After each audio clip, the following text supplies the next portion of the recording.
पारनेर तालुक्यातील भाळवणी शिवारात भीषण अपघात झालाय। या अपघातात 6 जण ठार झाले होते। यात टाकळी मानूर तालुका पाथर्डी येथील एका तरुणाचा समावेश होता। सचिन मंडलेचा असं या तरुणाचं नाव होतं। मृत सचिन यांचा शिरूर कासार येथे इलेक्ट्रिक दुकान आणि कृषी अवजार विक्रीचा मोठा व्यवसाय होता। मृत सचिन हे आपल्या मित्रांसह कल्याणहून नगरकडे येत होते। ते स्वतः गाडी चालवत होते, मात्र गाडी चालवताना झोप येत असल्याने मंडलेचा यांनी मित्राला गाडी चालवण्यास सांगितले आणि ते स्वतः मागील सीटवर झोपी गेले। भाळवणी शिवारात आल्यानंतर तेथे अपघातग्रस्त ट्रॅक्टर क्रेनच्या साहाय्याने बाजूला हटवण्याचं काम सुरू होतं। त्याच वेळी रस्त्याच्या कडेला गाडी थांबवून त्यांचे 2 मित्र गाडीतून उतरून अपघात पाहण्यासाठी गेले।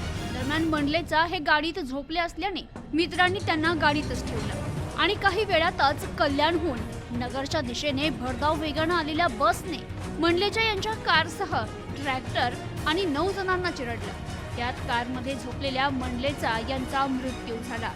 या घटनेत मंडलेचा यांचे दोन्ही मित्र गंभीर जखमी झाले।